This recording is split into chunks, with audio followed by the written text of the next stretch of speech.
La jeune fille, le regard nerveux, fixa l'horizon, puis pressa la détente. Elle pensait pouvoir éliminer le monstre terrifiant, mais au lieu de cela, elle l'enragea, et il chargea sur elle et ses coéquipiers. Tous trois sprintèrent en avant, parvenant finalement à franchir la zone dangereuse au dernier moment. Le monstre derrière eux semblait retenu, n'osant pas avancer. 3 ans auparavant, d'innombrables monstres avaient surgi du sol et avaient presque anéanti l'humanité en un mois. Mais pour une raison inconnue, ils n'avaient jamais franchi la zone dangereuse située à 3000 mètres d'altitude. Les humains vivant plus haut avaient ainsi échappé à la catastrophe. Aujourd'hui, après 3 ans de développement, la population est largement autosuffisante.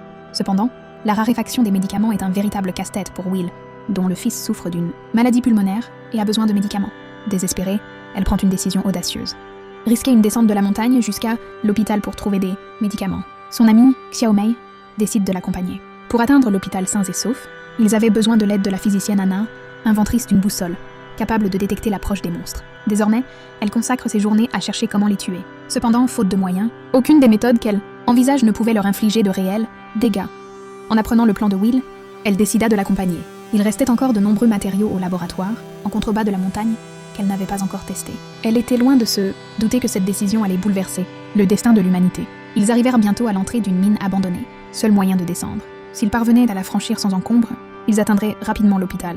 Malheureusement, à peine entrés dans la grotte, la boussole d'Anna cessa de fonctionner. Une porte condamnée leur barrait le passage. Pour continuer, ils n'avaient d'autre choix que de descendre dans la mine inférieure. Mais l'altitude y était trop basse pour être sûre. Ils seraient donc complètement exposés à la zone d'activité des monstres. Il était trop tard pour faire marche arrière. Désespéré, Will décida de prendre le risque malgré tout. Ils descendirent donc rapidement au niveau inférieur par les tuyaux. Sans doute parce qu'ils se sentaient en danger, la tension était palpable. Bientôt, ils perçurent un danger imminent. Ils se protégèrent aussitôt les yeux de leur lampe frontale et une lumière rouge familière apparut devant eux. Tous trois se retournèrent précipitamment et prirent la fuite. Au moment où le monstre allait les rattraper, Xiaomei découvrit inopinément un petit trou dans le mur.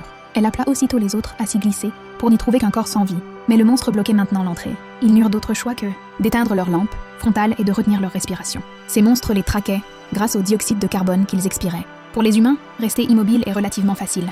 Mais retenir sa respiration ne pouvait certainement pas durer longtemps. Will alluma un flamant rose et le jeta dans un coin. Cela attira le monstre. Et c'est alors que Xiaomei découvrit le trou obstrué par le mur. Elle écarta rapidement les pierres et se glissa dehors. Mais à l'extérieur du trou, un autre monstre attendait depuis longtemps. Avant qu'il ne puisse réagir, une queue acérée lui transperça le cœur et l'entraîna dans la grotte. Dans ce moment critique, Anna tira Will à l'intérieur, malgré ses réticences. Tous deux étaient impuissants.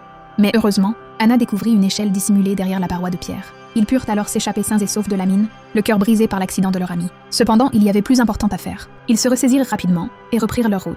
La chance leur sourit de nouveau. Ils croisèrent une voiture avec le plein d'essence. Grâce à elle, ils arrivèrent rapidement à l'hôpital au pied de la montagne. Will y trouva le médicament dont son fils avait besoin.